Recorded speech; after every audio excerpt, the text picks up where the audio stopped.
The moment Celia Kendrick pulled that ring from her finger and pressed it cold and hard into Fletcher Grady's palm in the middle of Harrow's Creek's Main Street, every soul in town stopped breathing, and not one of them noticed the tall, dusty stranger crouched behind her, already reaching down to catch the diamond chip ring before it could bounce away into the mud.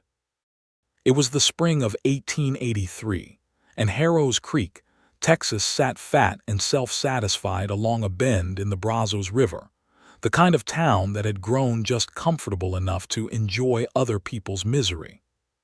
The general store, the livery, the church with its crooked steeple, the saloon that never quite closed, all of them faced onto a wide dirt main street that served as stage and courtroom and Sunday promenade all at once.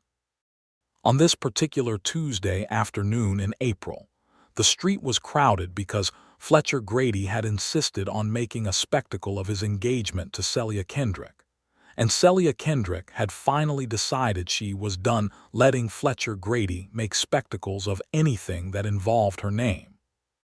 She had walked out of the dress shop with her chin up and her brown eyes blazing, wearing her good blue dress and her mother's small pearl earrings, and she had walked straight up to Fletcher where he stood holding court outside the saloon with his 2 hired men at his back. She had not trembled. She had not cried. She had simply said, in a voice that carried clean to the barber shop and back, "I am returning your ring, Fletcher. The engagement is over, and it will not be starting again." The silence that fell on Harrow's Creek in that moment was the kind of silence that filled a church after thunder. Fletcher Grady was 32 years old, heavyset, red in the face, and accustomed to getting exactly what he wanted in Harrow's Creek because his father owned the largest cattle operation in 3 counties and Fletcher had inherited both the land and the assumption that came with it. He stared at Celia as if she had spoken to him in a foreign language. Then his jaw tightened, and he reached out and took the ring from her open palm with 2 thick fingers, and for one awful moment it slipped.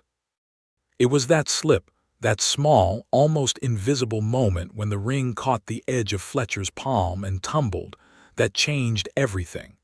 The stranger behind Celia moved fast. He had been crouched on one knee tightening the strap on his saddlebag, just arrived in town, horse tied to the post not 4 feet away, and he was close enough that he shot his right hand out and caught the ring before it hit the mud. He straightened to his full height, which was considerable, and he stood there holding Fletcher Grady's ring pinched between his thumb and forefinger, looking at it the way a man looks at something that has just landed in his hand from the sky. The whole street watched him. He was not from Harrow's Creek. That much was immediately plain. He wore trail dust on his coat and boots that had seen better country, a wide-brimmed hat pushed back on dark hair, and the kind of quiet in his face that took years to learn. He was perhaps 28, lean in the shoulders and long in the leg, with dark eyes that moved carefully across a situation before his mouth ever opened. He looked at the ring, then he looked at Fletcher, and this was the thing that Celia would remember for the rest of her life. He looked at her. "Yours?" he asked. His voice was low, unhurried, like water running shallow over flat stone. "No," Celia said, and she was surprised to find that her own voice was steady. "Not anymore." The stranger nodded once, turned to Fletcher Grady and held the ring out. "Then I believe this belongs to you." Fletcher snatched it from his hand with no word of thanks, and the color in his face had gone from red to something closer to purple.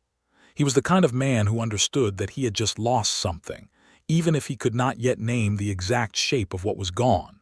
He looked at Celia with eyes that had gone flat, and he said, very quietly, "You will regret this, Celia." "I already regret the years I spent not doing it sooner," she said. Then she turned and walked away, and the whole town of Harrow's Creek watched her go, and the stranger watched her too, and that was the beginning. His name was Amos Maddox, and he had come to Harrow's Creek for a reason that had nothing to do with Celia Kendrick. He had been riding for 3 weeks out of Fort Worth, following a lead on a land surveying contract that a man named Garrett Poole had told him about over a card game. Amos was a surveyor by training, had studied the work in Missouri before the death of his father pulled him westward, and he had spent the last 6 years taking contracts wherever honest land needed honest measuring. He was good at the work, good at solitude, and generally cautious about towns that were too comfortable with themselves. Harrow's Creek struck him immediately as that kind of town, but the contract was real.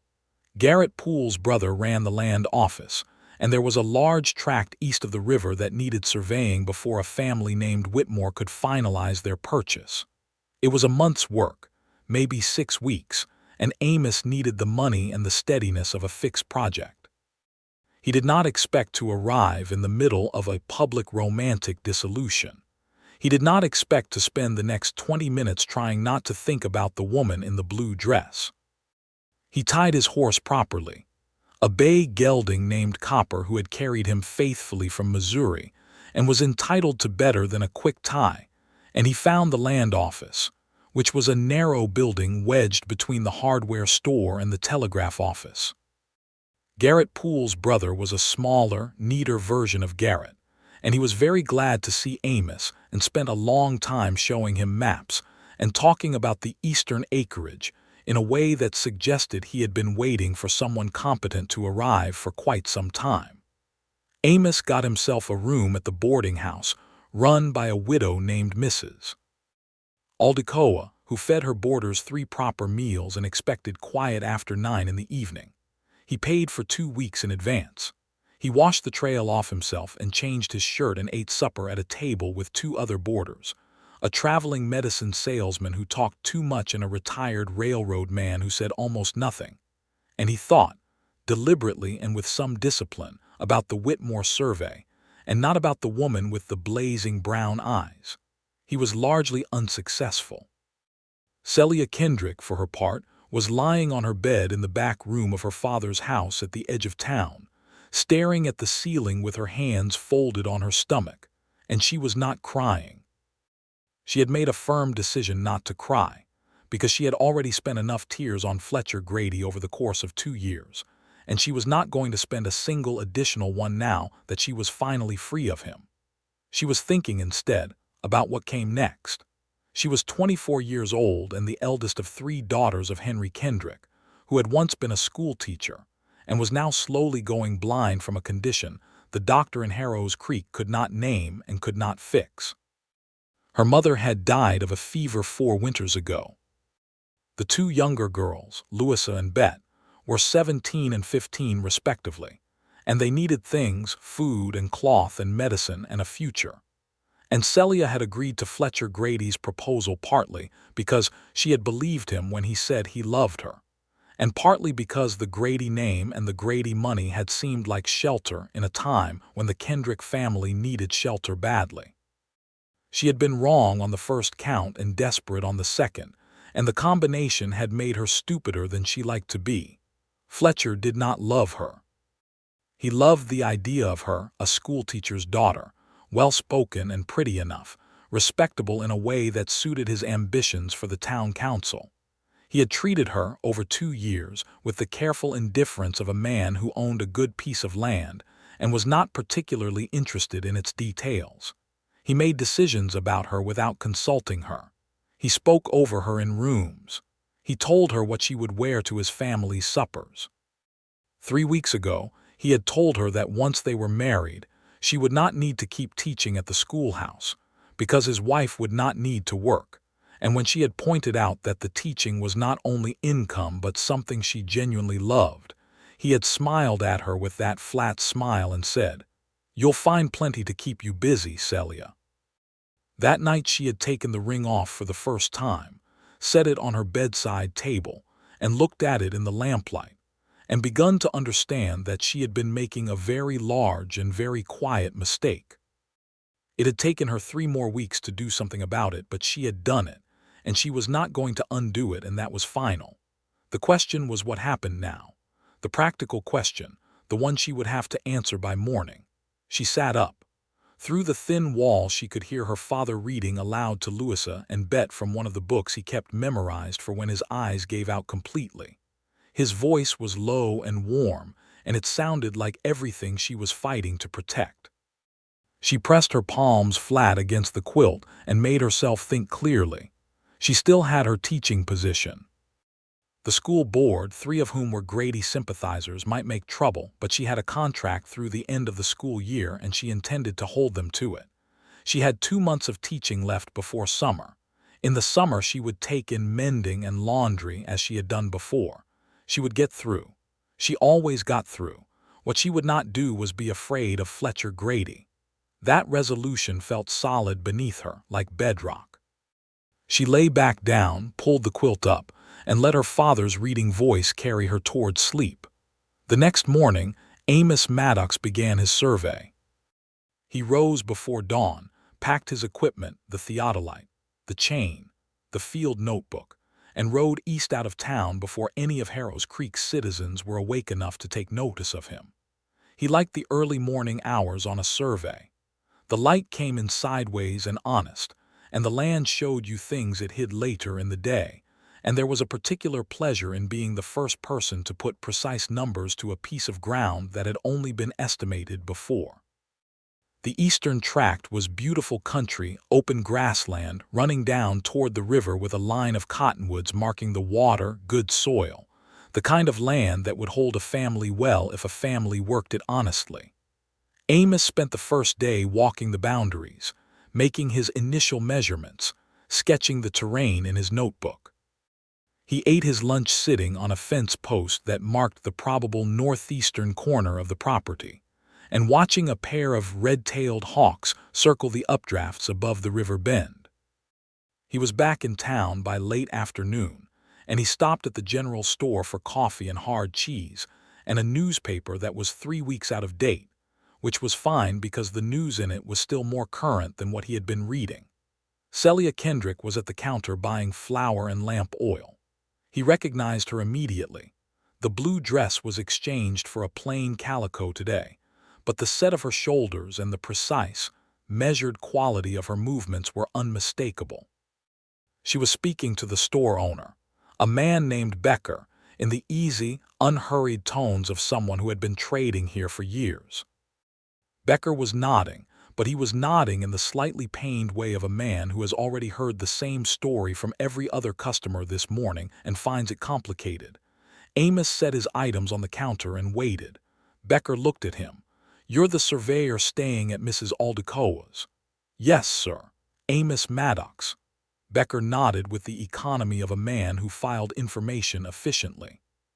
He began totaling Celia's items, and Celia turned slightly to acknowledge the newcomer with the reflexive politeness of a well-raised person, and then she saw who he was and her expression shifted into something more careful and deliberate.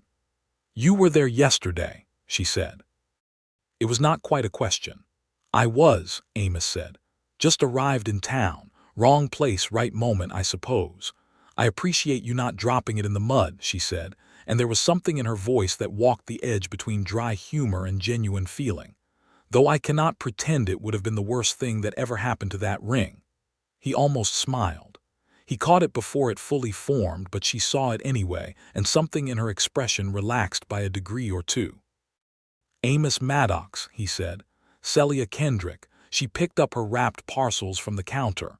"You are the surveyor. Someone mentioned it this morning. You are doing the Whitmore survey." "That is the plan. The Whitmores are good people," she said. "That land will suit them. That is my professional impression as well from the first day's work." He paid Becker for his items, gathered them under one arm. "The river bend gives them protection from the north wind and good water access. The soil looked well drained." She studied him for a moment with those direct brown eyes, as if she were taking a measurement of her own. Then she said, "The eastern road is rough past the first creek crossing. If you are going back tomorrow, there is a better ford about a quarter-mile upstream from where the road goes. Locals use it in spring." "I appreciate that," he said, and he meant it simply, with no decoration. She nodded once and left the store, her parcels under her arm, and Amos watched her go with the feeling of a man who has just read the first page of a book and understood, with some helpless certainty, that he is going to read the whole thing. He did not seek her out in the days that followed. That felt important to him, to not seek her out. She had just extracted herself from something that had clearly cost her, and the last thing she needed was another man attaching himself to her immediate vicinity with designs that she had not invited. Amos Maddox had been raised by a mother who believed in the plain dignity of women, and he carried that belief with him as faithfully as his survey equipment. He did his work. He rode out each morning, measured, recorded, returned in the evenings. He read at night. He exchanged pleasantries with the retired railroad man at Mrs. Aldecoa's supper table and learned that the man's name was Hollies, and that Hollies had worked the transcontinental line 20 years ago, and that Hollies had stories about that time that were genuinely worth hearing. He heard about Celia Kendrick from Mrs. Aldecoa herself, who mentioned her the way people in small towns mention the people they are proud of, which is to say constantly and with careful specificity. Mrs. Aldecoa told him that Celia taught the school, that she had been doing so for 3 years, that she was very good at it, that her students adored her, and that the fact of her father's failing eyesight and her family's modest circumstances had never once led her to be anything less than cheerful and capable in the classroom.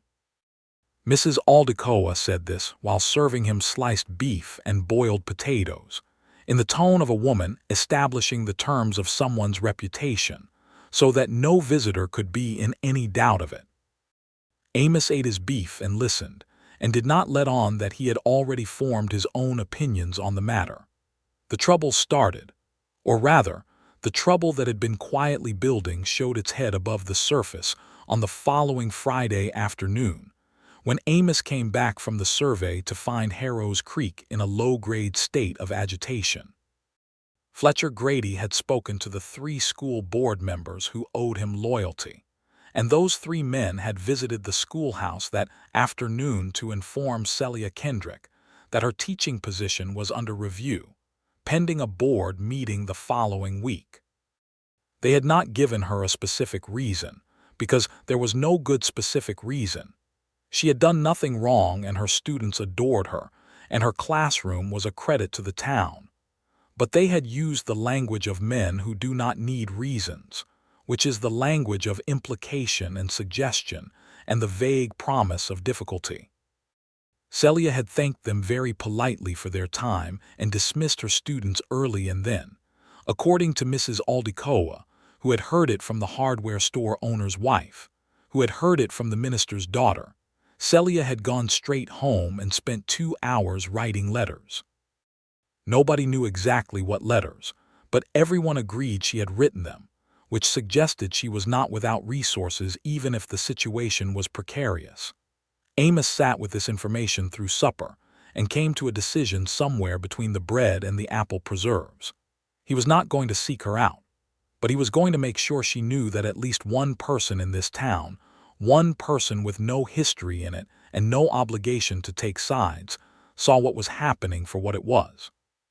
He found his opportunity the next morning, which was a Saturday, and therefore one of the 2 days when Celia spent several hours in the small public library that was really just 2 rooms above the saddle shop, maintained by a revolving committee of women who believed in the radical idea that literacy was useful.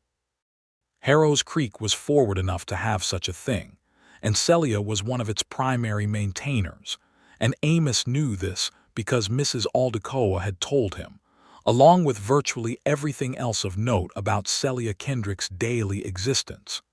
He went to the library because he genuinely wanted a book. He had finished the one he had brought from Fort Worth, and 6 weeks of survey work stretched ahead of him, and evenings without reading were evenings he found unprofitable. This was a fully legitimate reason. He told it to himself twice on the way up the stairs, which should have been a warning sign but was not.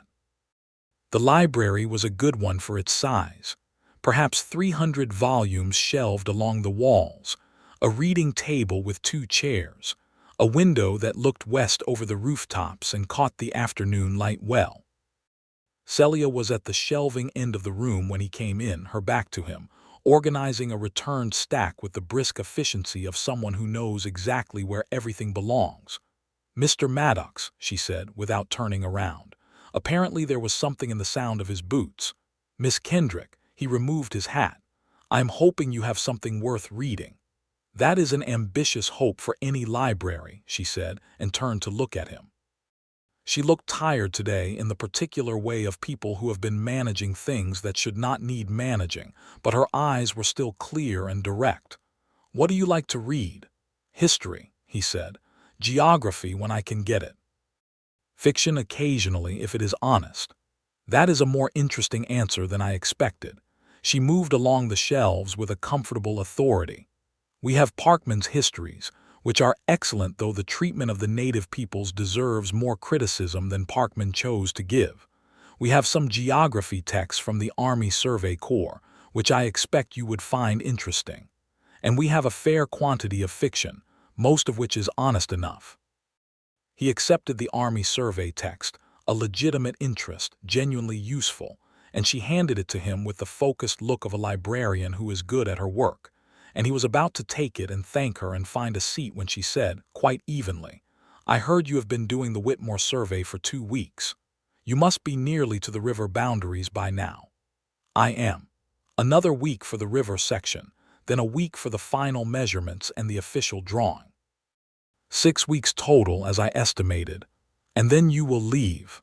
It was not quite a question, and it was not quite an observation. It sat somewhere in between. He looked at her carefully. "That is generally what happens at the end of a contract," he said, "though I have found that some places turn up another contract before the first one is finished." "Harrow's Creek is not much for outsiders," she said. "The work that wants doing here generally gets handed to people already known." "That is true of most places." She looked at him steadily. "You were kind yesterday.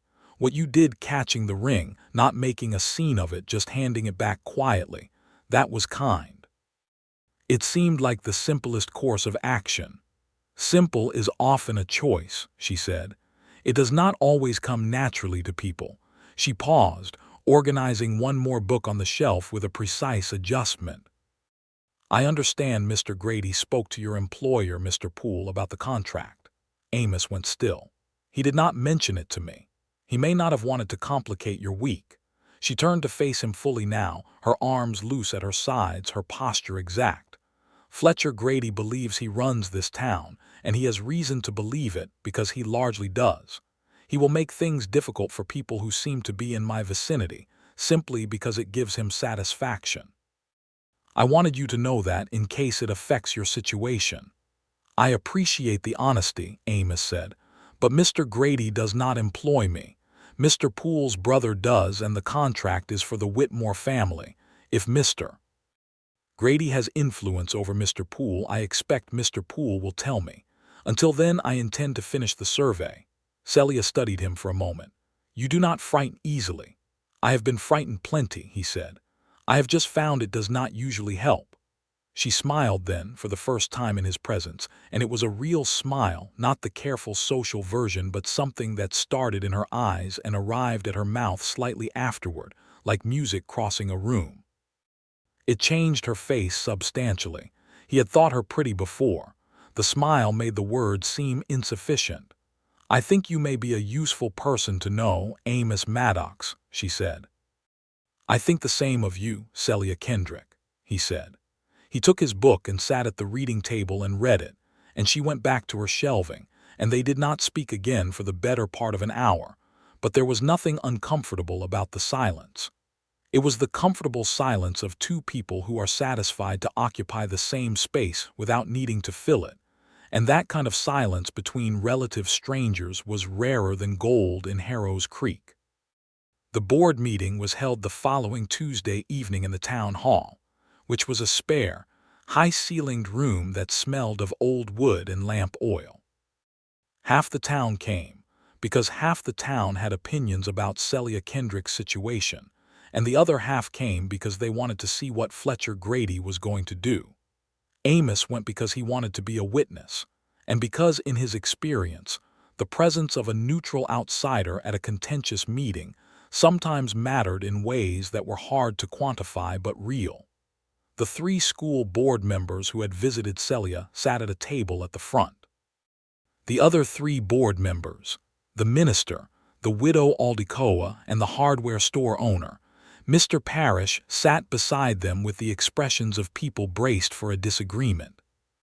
The board chairman was a man named Dobbins, who was neither Grady's man nor Celia's man, and who appeared to wish he could be somewhere else entirely. Fletcher Grady sat in the third row with his two hired men, and an expression of absolute calm that was clearly designed to be observed.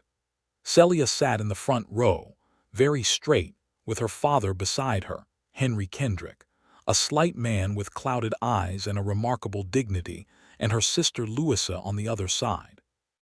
She had dressed carefully, her good dress again, her mother's earrings, her hair neat. She had also, apparently, spent her letter-writing Friday productively, because when the board meeting began and Chairman Dobbins started through the procedural motions, two things happened that the three Grady board members had clearly not anticipated.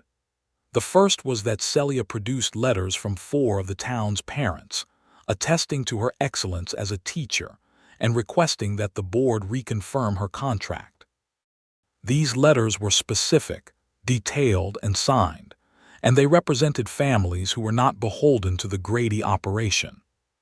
The second was that the minister, whose name was Reverend Collier, and who had quietly despised Fletcher Grady for 2 years on theological grounds that he kept mostly private, said, very calmly, that he had spoken with every parent in the school district that week, and that the near-unanimous feeling was that Miss Kendrick should remain in her position, and that he could see no grounds for review that were rooted in anything other than personal grievance, and that the board had a legal obligation to its community that superseded the preferences of any individual citizen, however wealthy.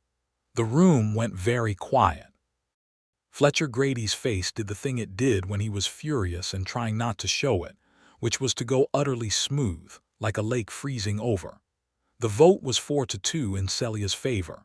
Dobbins abstained, which Amos thought was cowardly but not worth arguing about, given the outcome. Celia thanked the board with composed courtesy, collected her father and her sister, and walked out of the town hall into the April night air. The crowd spilled out around them, and there was the low conversational surf of a community processing what it had just seen. Amos came out and found himself standing 3 feet from her on the board steps, and she looked at him in the lamplight and said, quiet enough that only he could hear, "Thank you for coming." "I did not do anything," he said honestly. "You were there," she said. "That was something." Henry Kendrick, who could not see well enough to identify faces in lamplit rooms but who had ears that compensated with uncanny precision, turned his clouded gaze toward Amos and said, "This is the surveyor my daughter mentioned." "Yes, sir. Amos Maddox." Henry Kendrick. He extended his hand with the exactitude of a man who had compensated for his failing vision with a heightened awareness of everything else. "You caught that ring." "I did, sir."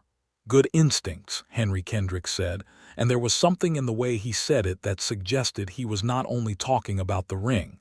"Will you walk with us? Celia was telling me you are surveying the eastern tract.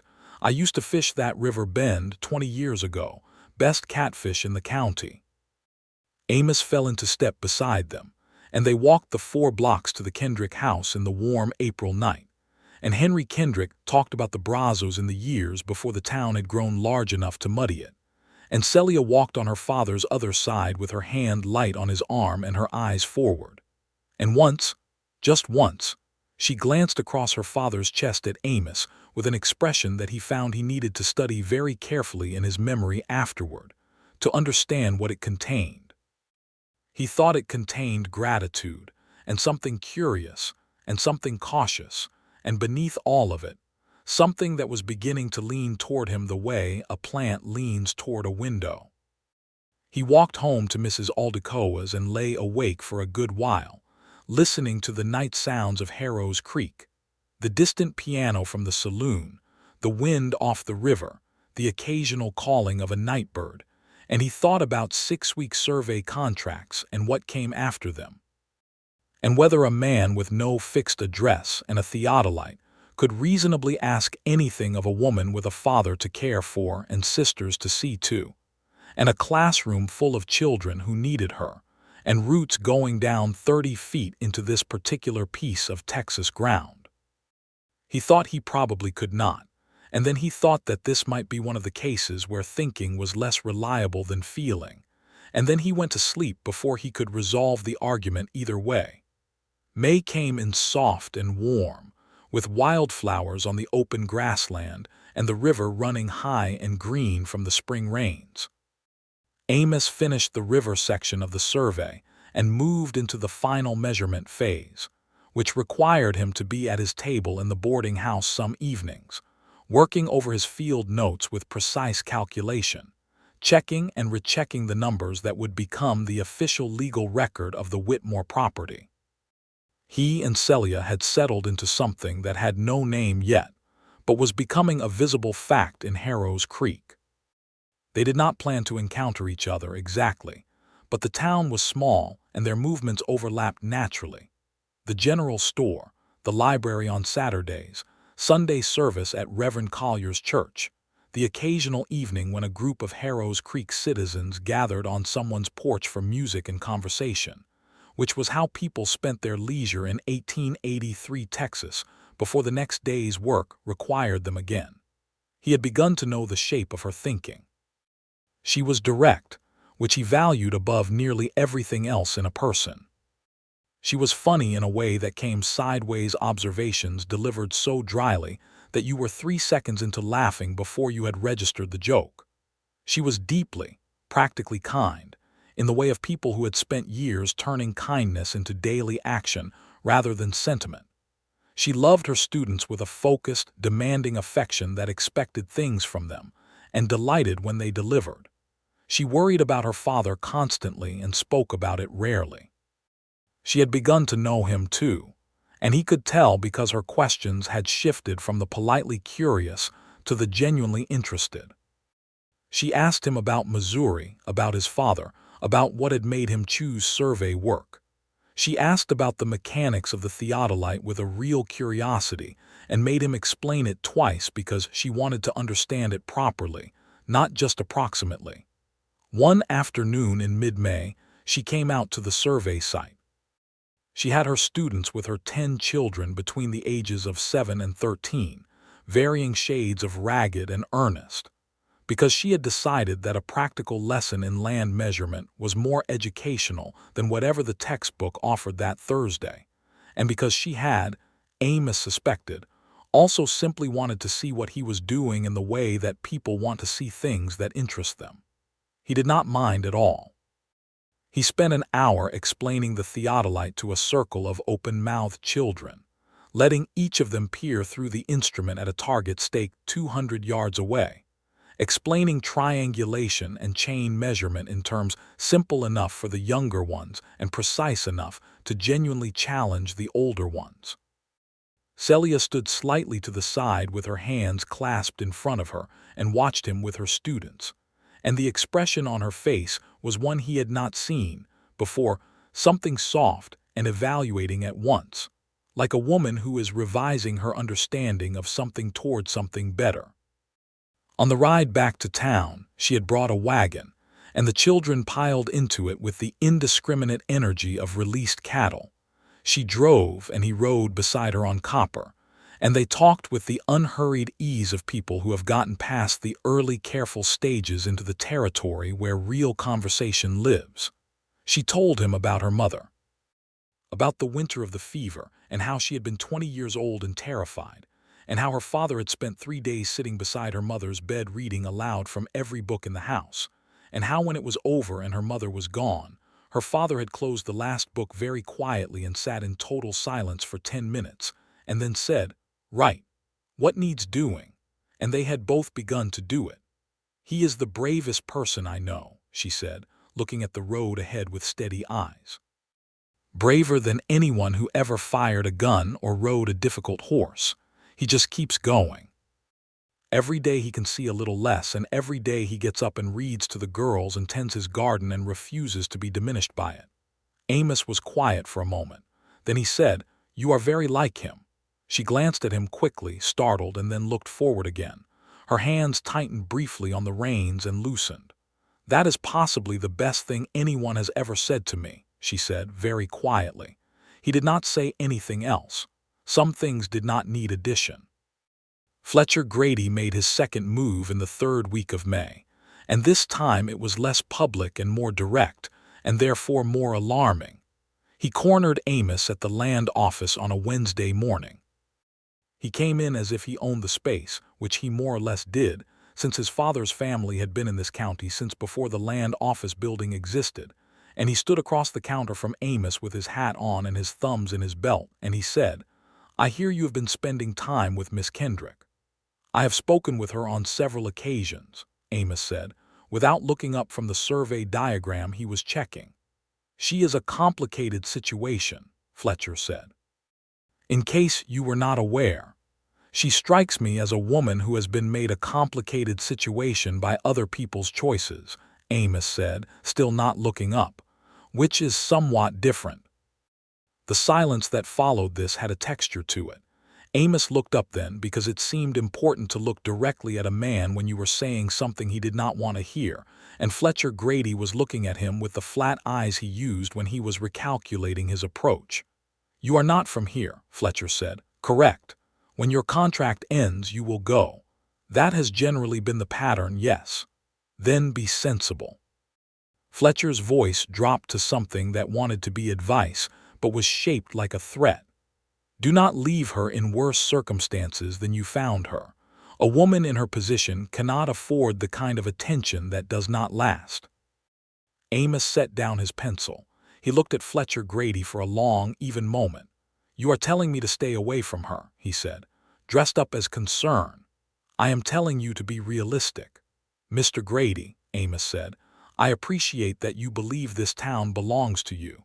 Many men make that mistake about the places they have money in. But Miss Kendrick is a grown woman of considerable intelligence who makes her own determinations about her own life. If she chooses to speak with me, that is her choice. If she chooses not to, that is also her choice. It is not yours." He picked up his pencil again. "Now, if you have business with the land office, I believe Mr. Poole is in the back room. If you do not, I have work to finish." Fletcher Grady left without another word, which Amos knew was not the end of it, but was at least the end of this particular conversation. He told Celia about it that evening, walking back from the library side by side in the last of the day's light. He told her plainly, without embellishment, because she deserved to know what was being said in her vicinity, and because he had decided that honesty was always the right starting point with her. She listened without interrupting. When he finished, she was quiet for a moment, and then she said, "He is not wrong that you are going to leave." "He is not wrong about that possibility," Amos said carefully. Looked at him sideways. "There is a difference between possibility and certainty." "There is." They walked in silence for half a block. The evening light was making everything golden and long, the way spring evenings do in Texas. The shadows stretched out ahead of them on the dust, and somewhere behind them a mockingbird was running through its full repertoire with considerable ambition. "Amos," she said, and his name in her mouth had a particular quality he could not describe and was beginning to depend on. "I am going to say something that may be premature, and I am choosing to say it anyway, because I am 32 years short of my father's patience, and I would rather be honest." "I would strongly prefer that," he said. "I think I am falling in love with you," she said, in the same tone she used to state accurately observed facts. "I am not entirely sure of the timeline, but the trajectory is quite clear. I wanted you to know, because you are the kind of man who deserves to know things rather than have them managed around him." He stopped walking. She took 2 more steps and then stopped too and turned to face him. The evening light was all over her, gold and warm, and she was looking at him with those direct brown eyes, steady and clear and slightly braced. The way a person looks when they have said the true thing and are prepared for whatever the truth costs. He reached out and took her hand, which was warm and practical and unsurprised at his grip, as if it had been waiting for this with considerable patience. "I have been working very hard," he said, "at being sensible about this." "How is that going?" "Not particularly well." He looked at her, and he could feel something in himself that had been held very carefully for 6 weeks loosening its grip, like a rope releasing tension. "Celia, I came to Harrow's Creek for a 6-week contract. I have been sitting in Mrs. Aldecoa's dining room every evening for 3 weeks trying to figure out how a man with no fixed address asks anything of a woman with everything she loves right here in this town." "You could simply ask," she said. "That is what I just did." He looked at her for a long moment. "I think I am falling in love with you too," he said. "I think I have been since you said the ring was not yours anymore and meant it the way you meant it." She laughed at that, a real laugh surprised out of her, and it was beautiful. "That is an extremely specific moment to choose." "You were extraordinary," he said simply. Her hand tightened in his. They stood there in the golden evening on the main street of Harrow's Creek, with the mockingbird going on behind them. And it was not the most private moment in the world, but privacy had stopped feeling like a requirement. "I do not need you to have it all figured out," she said, softer now. "I am not asking you to solve anything tonight. I am just telling you where I stand." "I know where I stand," he said. "I am standing here. I just need to work out how to make that a permanent arrangement." She looked at him with something in her eyes that was so full it was almost difficult to look at directly. "That sounds like it might require some surveying," she said. He squeezed her hand and laughed, and they walked the rest of the way to her gate in the warm May evening with their hands linked. And it felt like the most natural thing in the world, and the mockingbird sang them all the way. The following weeks were the best of Amos Maddox's life, and he knew it while they were happening, which he understood was a rare and precious thing. He finished the survey. The final drawings were clean and precise, the measurements true, and the Whitmore family came in from their settlement on the other side of the county to receive the official documentation with such evident gratitude that even Mr. Poole, who was a fairly dry man, seemed moved. The Whitmores were a couple in their 40s with 3 grown sons, and they had been trying to finalize this land purchase for 2 years, and the survey unlocking it felt to them like a door finally opening, and Amos was glad to have been the one to open it. He asked Mr. Poole, that same afternoon, if there was other survey work in the county. Mr. Poole was quiet for a moment, with the look of a man who is weighing several things at once, and then he said that there were, in fact, 2 other properties that wanted surveying, one to the north and one along the county line, and that if Amos was interested, he could keep him busy through August. Fletcher Grady had apparently decided that pressuring the land office was not worth the credibility cost, or perhaps he had simply run out of angles. Either way, he had gone quiet, which in Harrow's Creek's particular social ecosystem was not the same as harmless, but was at least preferable to loud. Amos signed on for the additional contracts and moved from Mrs. Aldecoa's second-best room to her best room, which had a desk and a view of the cottonwoods along the river, and he allowed himself, for the first time, to think about Harrow's Creek not as a temporary posting but as a place. He and Celia spent June becoming thoroughly known to each other, in the way that 2 people who are genuinely suited for each other become known, through conversation and shared work and the accretion of small moments that, taken individually, are unremarkable, but taken together constitute the architecture of a life. He helped her father repair the fence along the back of the Kendrick property on a Saturday morning in June, and Henry Kendrick directed him precisely and accurately, working from memory and touch, and afterward they sat on the porch and Henry said without preamble, "You are planning to stay." "I am hoping to," Amos said. "Hoping requires intention," Henry said. "Then I am intending to." Henry was quiet for a moment. The clouded eyes turned toward the sound of Celia's voice inside the house, where she was teaching Bet something at the kitchen table. He said, "She has been supporting this family since she was 20 years old. She has done it without complaint and without credit, and she deserves a man who sees that not as a burden to absorb but as a measure of who she is." "I see it exactly that way," Amos said. Henry nodded slowly. "She told me what you said.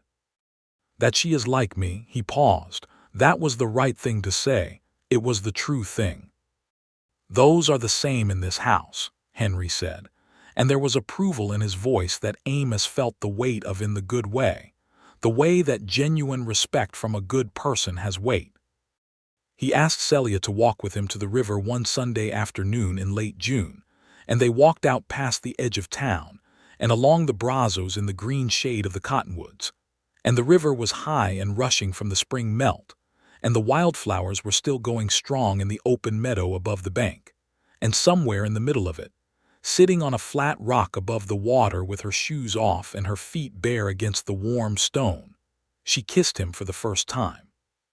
She leaned in and kissed him deliberately, with the same directness she brought to everything, and he kissed her back with everything he had been holding in order since April, and the river ran on beside them and the cottonwood leaves spun in the breeze above, and it was exactly the kind of moment that changes the shape of everything before and after it.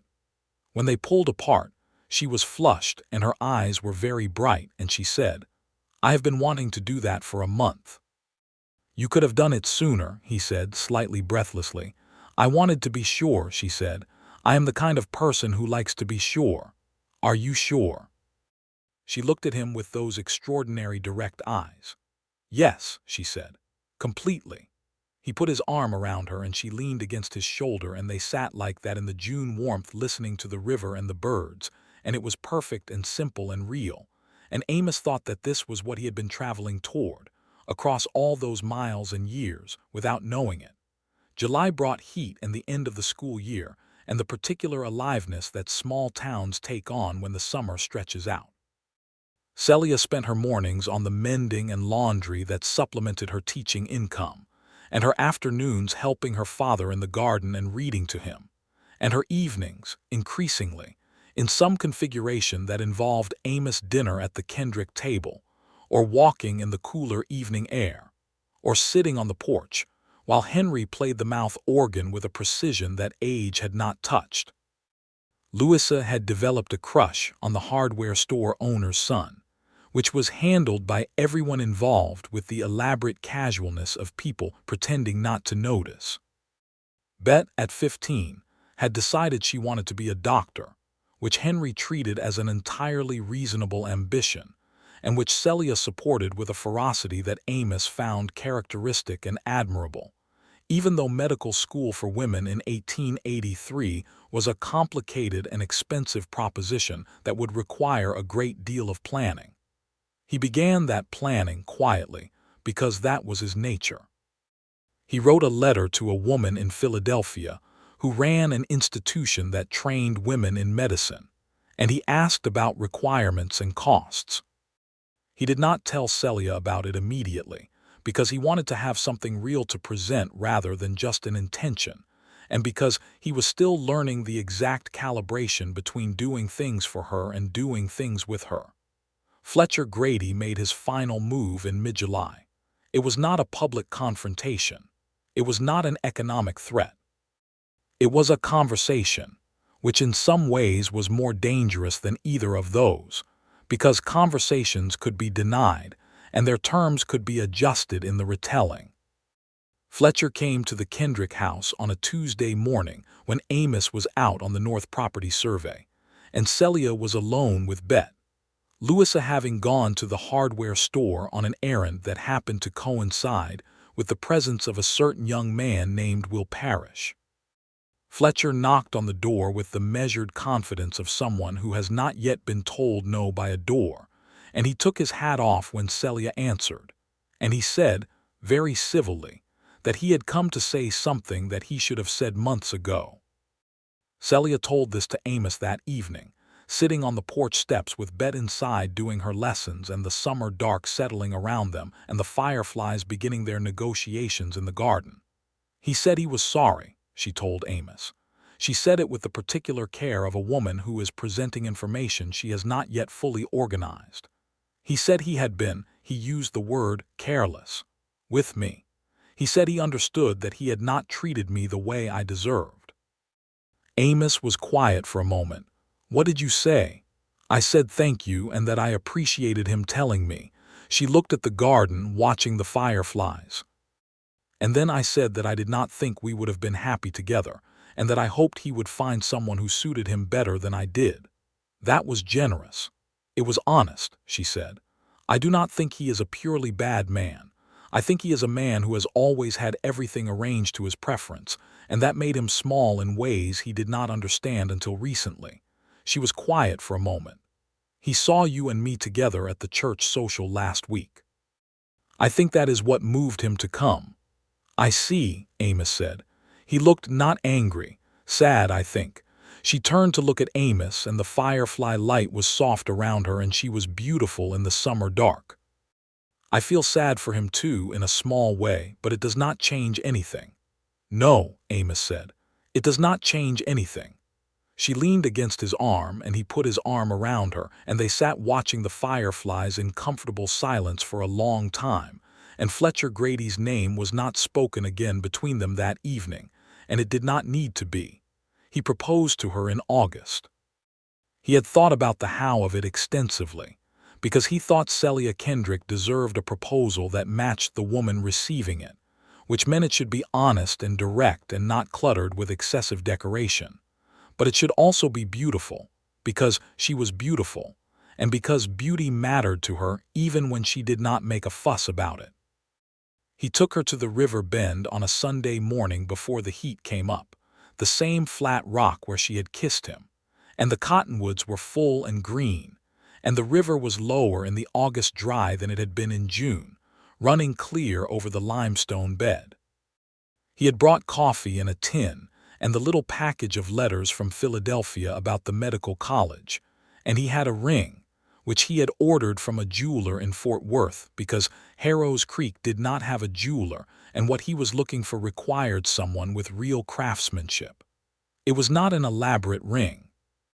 It was a simple gold band with a small garnet set in it, because garnet was the color of her at her most herself, deep and warm, and not showy, and worth considerably more than its surface suggested.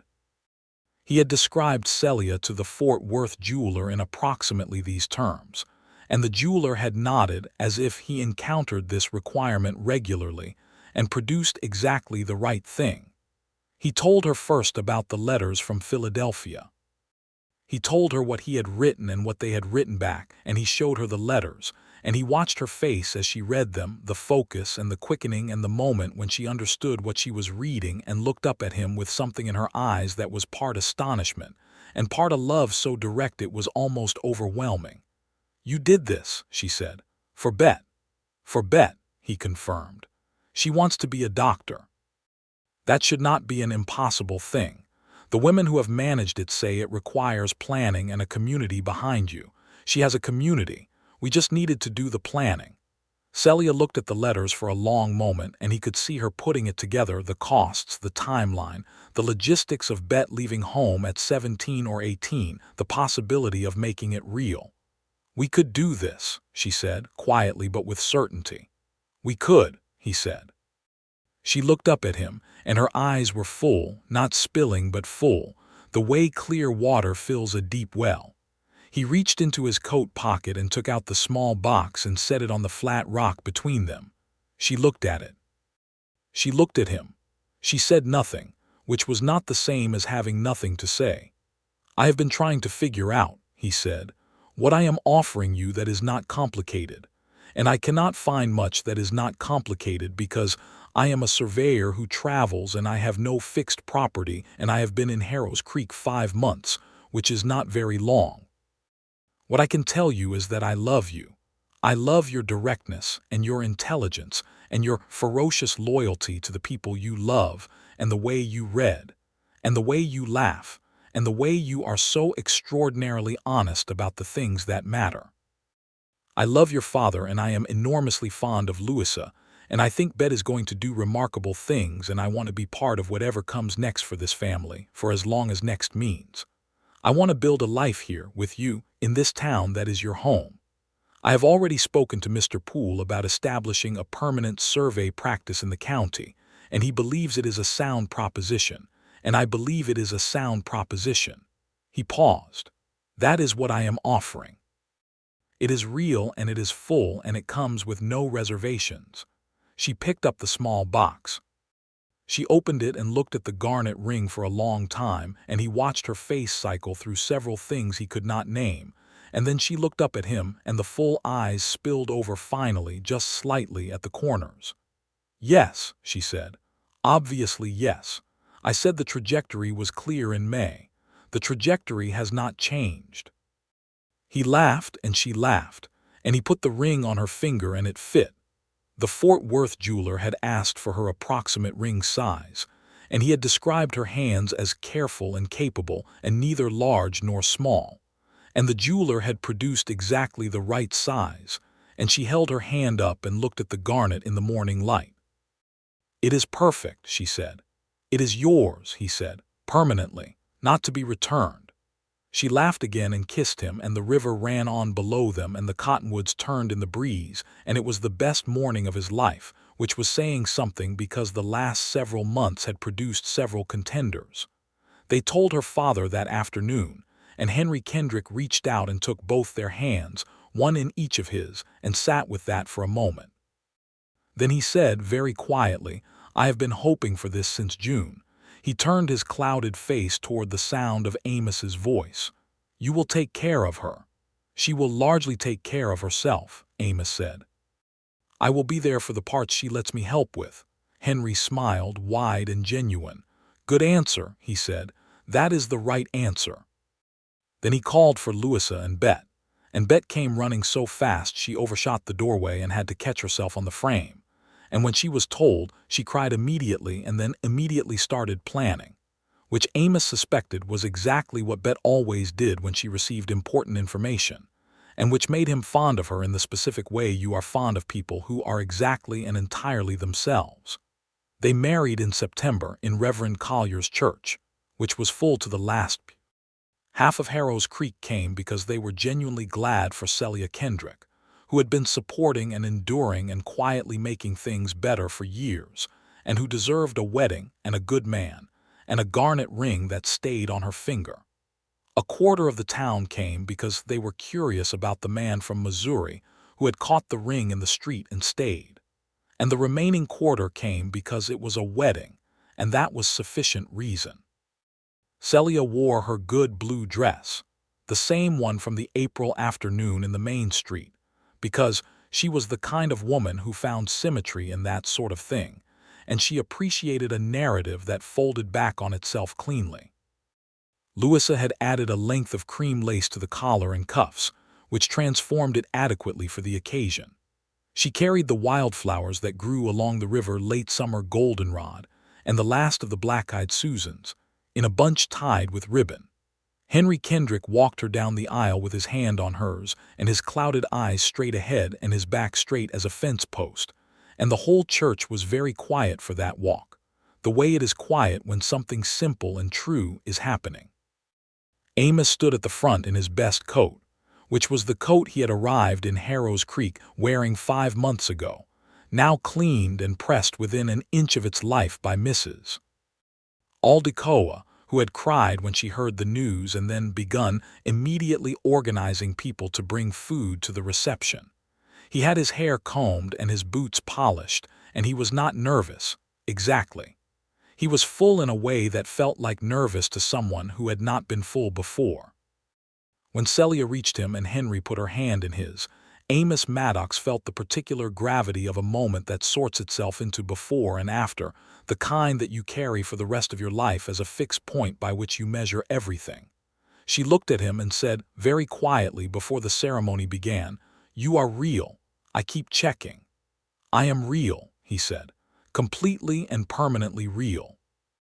Reverend Collier performed the ceremony with the warmth and precision of a man who took the words seriously, and when it was done and Amos kissed Celia in front of the whole church, Bet cheered so loudly that several people turned to look at her, and she did not appear at all embarrassed by this, which was exactly right. The reception was held in the open lot beside the church, because the September evening was soft and warm and the whole town had come, and indoors would not have held them. Mrs. Aldecoa had mobilized what appeared to be a substantial portion of Harrow's Creek's domestic food supply, and there was ham and cornbread and apple cake and a barrel of lemonade, and someone had brought a fiddle and someone else had brought a banjo. And by the time the stars were fully out, the lot was full of people dancing. Amos danced with Celia for 3 songs in a row, until she declared that she needed to catch her breath and eat something. And then he danced with Bet, who was an enthusiastic if somewhat imprecise dancer, and then with Mrs. Aldecoa, who was excellent. He watched Celia move through the crowd talking to her students' parents, laughing with Louisa, sitting beside her father with his hand in hers, and felt something that he recognized, after a moment, as the specific quiet joy of watching a person you love be completely and happily themselves. Fletcher Grady was not at the reception. He had left for San Antonio a week prior on cattle business, and his absence was neither mourned nor remarked upon, which was probably the most complete statement that could be made about where things stood. Holly's, the retired railroad man from Mrs. Aldecoa's, was there, and he shook Amos's hand with the deliberate gravity of a man who has lived long enough to know which moments deserve solemnity, and said, "Good life, son. That is all. Just a good life." Amos thanked him and meant it. They spent the first night of their marriage in the room at Mrs. Aldecoa's, which was temporary, because by October Amos had arranged the lease on a small house at the western edge of town, a 2-story structure with a good porch and a kitchen garden, and enough room that the Kendrick family could visit comfortably, and Henry could have his own corner if the evenings got long. They made it their own with the methodical pleasure of 2 people who are good at building things. Celia brought her books and her mother's quilt and the lamp from her bedroom. Amos built a desk for his survey work and a wide bookshelf for their combined libraries, and he built it himself from oak planking bought at the sawmill, taking 3 weekends to get it right. Henry Kendrick came and ran his hands along the finished shelves and declared them level without a tool, which was either an excellent memory for the feel of true level wood or an impressive bluff, and in either case Amos appreciated it. Celia returned to her classroom in September, and her students welcomed her back with the unself-conscious affection of children for a teacher they genuinely love, which she told Amos about that evening with a particular brightness in her face that made him glad all over again for the school board vote in April. Amos established his survey practice, as he had told Mr. Poole he intended to, taking contracts in Harrow's Creek County and the adjacent county, building a reputation for precision and reliability that spread the way good professional reputations do in the West, slowly and then quickly, passed from landowner to landowner with the quiet authority of men who have had their money's worth. He hired a young man named Thomas Webb as his assistant in the following spring, 18 years old, sharp-eyed, determined to learn everything as fast as possible, the kind of employee who made Amos think about what his own future might look like and feel optimistic about it. The matter of Bet's medical ambitions required 2 years of planning and a great deal of correspondence, but by the spring of 1885, they had identified a program in Cincinnati that trained women as nurses and doctors' assistants, with a pathway to further medical education for those who distinguished themselves. The cost was manageable, not easily but genuinely, and Amos contributed to it without fanfare because it was his family's cause now, and that was what families did. Bet left for Cincinnati in September of 1885, with a trunk packed by Louisa and letters of support from Reverend Collier and Mrs. Aldecoa and 3 of Celia's closest friends, and she cried at the station, and then boarded the train with the expression of a person who has been waiting for this specific train for years. Louisa, meanwhile, had resolved her situation with Will Parrish with the directness she had learned by watching her older sister, and they married in the summer of 1885 in a ceremony that was smaller than Celia's and nearly as full of genuine feeling. Will Parrish was a steady, cheerful young man with good instincts and the hardware store to inherit, and Louisa looked at him with the particular radiance of first love, and Amos stood beside his father-in-law at the reception and watched with the comfortable warmth of a man watching his family grow in the right direction. Henry Kendrick's eyes continued to fade through 1884 and into 1885, until by autumn of that year he could distinguish light from shadow but not much else. He accepted this with the same steady grace he had brought to everything, and he did not give up anything he could still do: the garden, managed by touch and memory; the mouth organ; the reading, which transitioned from seeing to hearing as Celia and Amos, and the girls read to him each evening in rotation, a practice he declared superior to reading alone because he had always thought reading was best shared.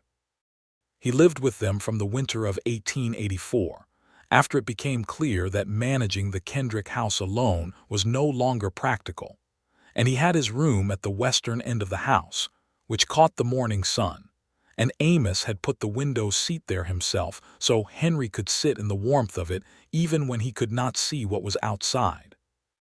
Their son was born in June of 1885, and they named him Henry John Maddox, Henry for the grandfather, John for Amos's father, and he arrived at 4 in the morning in a determined and emphatic way that suggested he would continue in that general manner, which he did. He had dark eyes like Amos and a mouth like Celia, and an early evident tendency toward extremely strong opinions about everything, which made his grandfather laugh until he cried when Celia reported the details. Amos held his son for the first time in the gray pre-dawn, sitting in the chair beside Celia's bed while she slept, and he understood things in that hour that he had not previously understood about the nature of love and the scope of what a life could contain. Henry John Maddox, who would be called John Henry for most of his childhood, then Jack when he decided the surname version was more distinguished, grew into a serious, curious, outdoors-inclined boy who spent his early years trailing his father on survey work and asking questions with the tireless enthusiasm of someone who has not yet been told that not all questions have answers.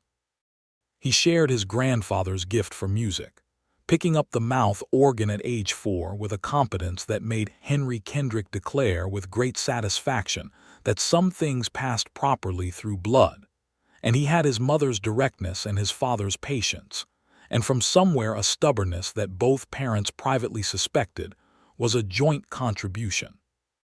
Their daughter arrived 2 years later, in October of 1887, and they named her Ruth Eliza Maddox, Ruth for Celia's mother, Eliza for Amos's mother who had died the year before in Missouri, a woman Celia had never met but had come to know through Amos's stories. Ruth was from her first hours a different kind of person than her brother, quieter, observing, slow to speak but precise when she did, with a gravity in her dark eyes that Henry Kendrick said was the exact image of her grandmother's look. Henry Kendrick died in the spring of 1888, quietly, in his morning sun room with his hands folded and the sound of the birds coming through the window. He had heard Amos reading to him the evening before Parkman's Histories, which they had worked through twice together, and he had said, when the reading was finished, that it was an excellent book and he was glad they had read it properly. He had said he was satisfied. He had said he loved them all. He had gone to sleep and not woken up, which was as peaceful a leaving as any soul could ask for, and Celia grieved him with the same steady, functional heartbreak with which she did everything that cost her, and Amos grieved him with the genuine sorrow of a man who had loved his father-in-law without complication, which was not always easy and was always worth it.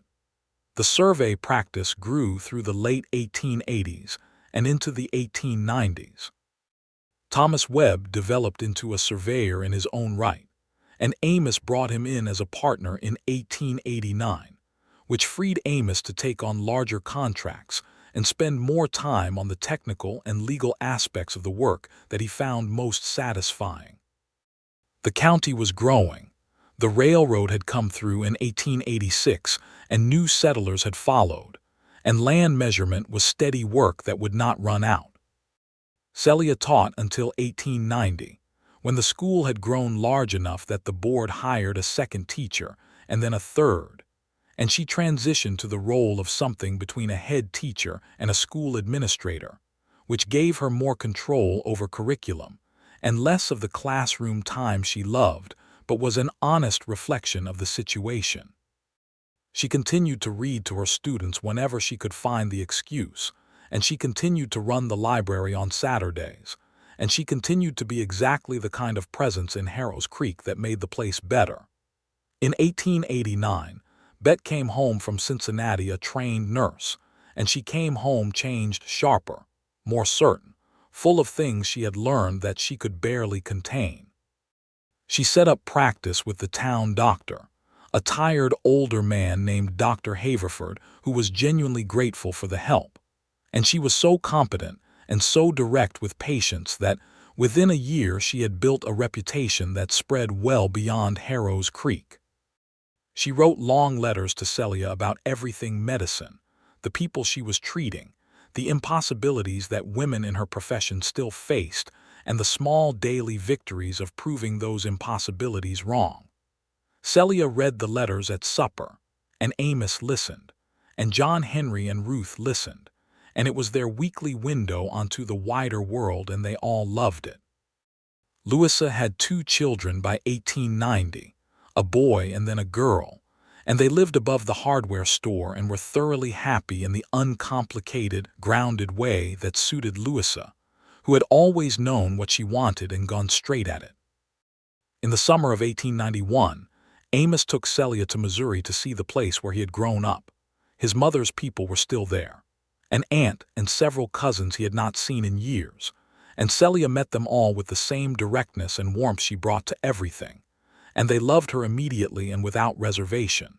And the aunt, a small, fierce woman named Martha, who had known Amos's mother well, took Celia's hands and said, "He wrote about you for years before he ever mentioned a name. I knew before you existed that I would love you." Celia told Amos about this later, lying in the cool of the evening in the upstairs room of his aunt's farmhouse, and he was embarrassed in the way that men are embarrassed when their sentimentality is exposed, and she laughed and kissed him, and said it was one of the finest things she had ever heard.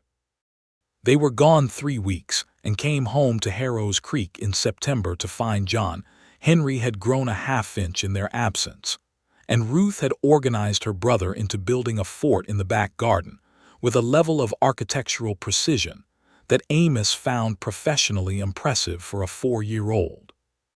The children fell on them at the door with the absolute and uncomplicated joy of children who have missed their parents but managed entirely fine and want credit for both things simultaneously. The town of Harrow's Creek changed through the 1890s as the West changed. The cattle drives were giving way to railroad shipping. The frontier was closing further west. The old wildness that had defined the region was settling into something more institutional. It was still unmistakably Texas, still a place where a man's reputation was built on what he did rather than what he said, still a place where the land and the weather mattered more than most other things. But it was also becoming a place with a school and a library and a newspaper and a doctor's practice and a survey office and all the other structures that meant people intended to stay. Fletcher Grady married a woman from San Antonio in 1886, a widow named Dorothea who was apparently formidable in her own right, and who seemed, based on the reports that filtered through Harrow's Creek's social network, to handle Fletcher with a combination of affection and complete authority that suited him in ways that Celia had never been suited to. He returned to Harrow's Creek occasionally on cattle business, and he and Celia were civil to each other in the way of people who have moved far enough past a thing that it no longer carries weight, only memory. One autumn evening in 1892, Celia and Amos sat on their porch in the long golden light that Texas made in September, the children inside doing their lessons, the garden Celia had planted over the years full and fragrant around them, the sound of Harrow's Creek going about its evening business in the middle distance. She was reading. He was going over survey notes. They had been in this exact configuration, or something close to it, for 9 years, and it had not become routine in the way that habits become invisible. It was still, every evening, a small specific pleasure. The fact of her reading beside him, the angle of the light on her hair, which was beginning to show a few silver threads that she wore with the complete unself-consciousness of a woman who had more important things to attend to than the tracking of her own aging. She looked up from her book and caught him looking at her.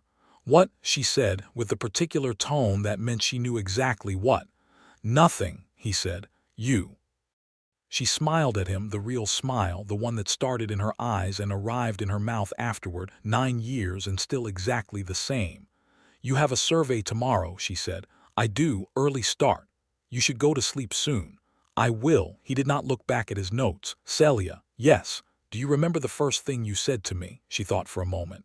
"I said the ring was not mine anymore." "Yes." She looked at him steadily. "Do you know why I could say it like that?" Without hesitating, "Tell me." "Because I think I knew, somewhere very far back, that there was something better waiting." She paused. "I do not mean I knew you specifically. I could not have imagined you specifically. I just knew that the ring felt wrong because something was waiting to feel right." She looked at the garnet ring on her finger, which she had worn for 9 years, which was as deep and warm and unpretentious as the day he had put it there. "This one feels right. You feel right. All of it." He set his survey notes on the porch railing and reached over and took her hand. The garnet caught the evening light, and it was the color of everything he loved about her, deep and warm and worth considerably more than its surface. "I caught a ring in the mud," he said, "and here we are." She laughed, and it echoed down the porch and into the garden and probably into the street beyond, the full, unguarded laugh that was his favorite sound in the world. "That is the least romantic possible description of how we met," she said. "It is accurate." "It is accurate," she agreed. Then softer, "It is also the best thing that ever landed in your hand from the sky." He squeezed her hand. "Absolutely the best," he said. "No contest." The evening settled around them. Warm and golden and specific, the smell of the garden. The sound of John Henry arguing a point of arithmetic with Ruth through the open window. The distant piano from the saloon that had been playing the same 3 songs with slight variations for as long as they had lived here. The first stars appearing above the cottonwoods along the river. Inside, John Henry's voice rose in triumph and Ruth's in dignified protest. And Celia stood up with the comfortable efficiency of a woman who has managed children long enough to know when intervention is necessary and when it is performance. And she went inside. And Amos heard her voice, low, exact, warm, redirecting them back to their work. And then John Henry's voice again, quieter and focused, and Ruth's conceding something in a way that preserved its dignity. He sat in the evening light and let the contentment of the moment sit with him without trying to hold it or name it, just feeling it as the real and present thing it was. Celia came back out and sat beside him again, picked up her book but did not immediately read. "Ruth said she wants to learn to survey," she said. Amos looked up. "She did. She asked John Henry about your work and he explained the theodolite and she said she wanted to learn it properly." Celia looked at him with bright eyes. "She is 7. Thomas started learning at 14, he said. I started at 16. 7 is early." "This family tends toward early," Celia said, and there was in her voice the particular warm pride of a woman who has built a life and watched it grow and knows its worth. "I will show her on Saturday," Amos said. "We will go to the Eastern Tract, the Whitmores still own it, and James Whitmore has always been happy to let me walk the boundaries." "She will remember it her whole life," Celia said. "So will I," he said.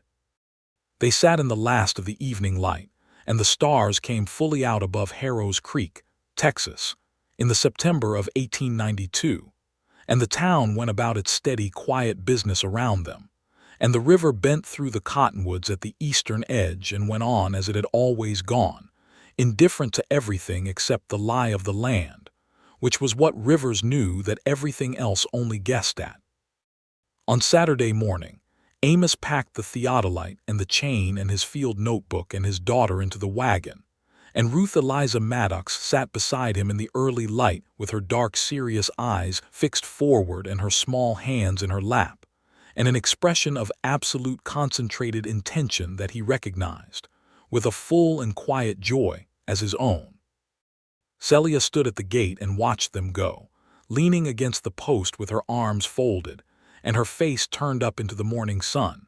And she was 33 years old and a teacher and a wife and a mother and a woman in a small Texas town in the 1890s, with all the constraints and specificities that involved.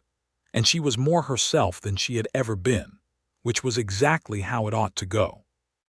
She watched the wagon out of sight around the curve where the cottonwoods began, then turned back to the house, where John Henry was waiting to show her something he had drawn with a level of detail and accuracy that she fully expected to embarrass her, because he was his father's son.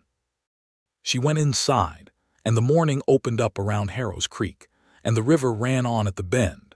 And in the school on the main street the books waited on the shelves for Monday, and in the library above the saddle shop more books waited for Saturday. And on the eastern tract a man and his daughter set up a theodolite in the September light, and the daughter peered through the instrument at a target stake 200 yards away and said, in a voice of absolute controlled excitement, "I see it." And the man said, "Good. Now hold it steady and I will show you how to read the angle," and she held it steady. And the land stretched out around them, measured and true, belonging to them and to no one, as land does when it is known properly, not possessed but understood, which is the better thing. That was Harrow's Creek in the last years of the century, and that was Amos Maddox and Celia Kendrick, and that was the life they made together from a ring that slipped and a woman who was ready and a man who reached and caught it, who had, in the end, caught considerably more than he reached for, and knew it, and was grateful for it every single day that followed until his last.